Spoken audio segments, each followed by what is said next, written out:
ప్రతి మనిషి ప్రతిరోజు సుఖ సంతోష ఆనంద ఆరోగ్య ఐశ్వర్యాలతో తొలతూగాలంటే ప్రతిరోజు పొద్దున్నే మీరు మంచం మీద నుంచి కిందకి దిక్కుండానే కాలు బాసిపెట్లు వేసుకొచ్చుని కాలు కింద పెట్టవద్దు.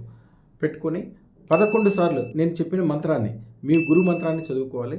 ఆ గురువు ఎలా ఉండాలంటే ఐశ్వర్యంతుడై ఉండాలి. ధనము, కార్లు, మేడలు, బంగారాలు, అన్నదానాలు, గుడులు కట్టించి వేదవేదంగా పారేతుడై కోట్ల మందిని బాగుపడిచిన వాడే ఉండాలి. ఆయన్ని తలుచుకుంటే ఆయన చేసే పూజ యొక్క ఫలితం మీకు జరగటం ద్వారా అద్భుతాలు సాధిస్తే 45 రోజుల్లో మీరు పొందలేనిదంటూ ఉండదు. రోజు మార్నింగ్, రాత్రి వీలుంటే మధ్యాహ్నం కూడా చేయాలి. ఊపిరి బిగబట్టి మాత్రమే మంత్రం చదవాలి. 11 సార్లు చేయాలి.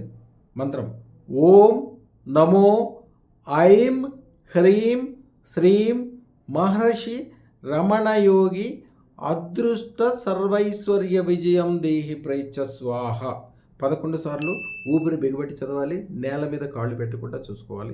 పిడుగు వచ్చి మీద పడుతున్నా ఎంత ప్రమాదం జరగటానికి క్షణం ముందైనా సరే ఒక్కసారి ఈ మంత్రం మనసులో తలుచుకుంటే ఆ చెడు మొత్తం మంచిగా మారి ఆ కత్తే మీ మీద బంగారు హారంగా మీ మెడలో పడుతుంది. ఆ పిడిగే మీకు ఐశ్వర్య నిధులు కురిపించే సత్రంగా మారిపోతుంది. ఎలాంటి కష్టమో నష్టమో ఇబ్బంది తక్షణమే నివారించే శక్తి మాత్రము ఈ మంత్రానికి మాత్రమే ప్రపంచంలో ఉంది. ఎన్నో సంవత్సరాల నుంచి ఉన్న సమస్యలు కావచ్చు, కోరికలు కావచ్చు, అదృష్టత్రం పెట్టుకుందాం అనే అద్భుతమైన ఆలోచన కావచ్చు, ఇల్లు, వ్యాపార వ్యవహారాలు, అభివృద్ధి అన్ని విషయాల్లో అప్పటికప్పుడే అయిపోవడం కానీ స్టార్ట్ అవడం కానీ అయిపోతాయి. జీవితంలో పాజిటివ్ ఒకటే చూడగలుగుతారు. మీకు కింద కాలర్ ఐడీలో ఇచ్చిన నా ఫోటో అదృష్టత్మని దేవతో పాటు ఉన్న ఫోటోని కంపల్సరీ పెట్టుకొని దాన్ని చూసుకుంటే ఈ మంత్రం చదవండి. ప్రతిరోజు మాత్రం కంపల్సరీ చేయండి. 45 రోజుల తర్వాత చూడండి, మీ జీవితంలో మీరే కింగ్గా మారిపోతారు.